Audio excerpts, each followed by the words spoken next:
పారిశ్రామికాభివృద్ధికి పెద్దపీట వేస్తూ యువతకు స్వయం ఉపాధి అవకాశాలు మెరుగుపరచడమే లక్ష్యంగా అడుగులు వేస్తున్నామని జిల్లా కలెక్టర్ ఆర్ మహేష్ కుమార్ పేర్కొన్నారు.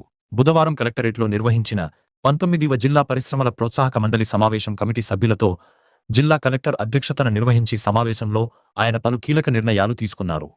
ఈ సందర్భంగా జిల్లా కలెక్టర్ ప్రసంగిస్తూ క్వైర్ కొబ్బరి పీచు ఆధారిత ఉత్పత్తుల తయారీ కోసం నిర్మిస్తున్న plotted factory complex MSME park పనులు వేగవంతం చేయాలని అధికారులను ఆదేశించారు. ఏపీఐసి పంచాయతీరాజ్ విభాగాలు సమన్వయంతో మౌలిక వసతులను త్వరితగతులు కల్పించాలన్నారు.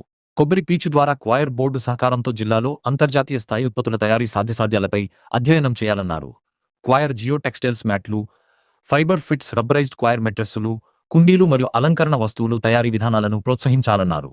విస్తరాకుల తయారీకి ప్రోత్సాహం, పర్యావరణ హితమైన ఉత్పత్తులకు ప్రాధాన్యత ఇస్తూ మొక్క మరియు అరటి ఆకులతో విస్తరాకులు తయారీ యూనిట్లను నెలకొల్పేలా ఔత్సాహిక పారిశ్రామికవేత్తలను ప్రోత్సహించాలని కమిటీ సభ్యులకు సూచించారు. దీనివల్ల ప్లాస్టిక్ వాడకం తగ్గడమే కాకుండా స్థానిక రైతులకు అదనపు ఆదాయం లభిస్తుందన్నారు.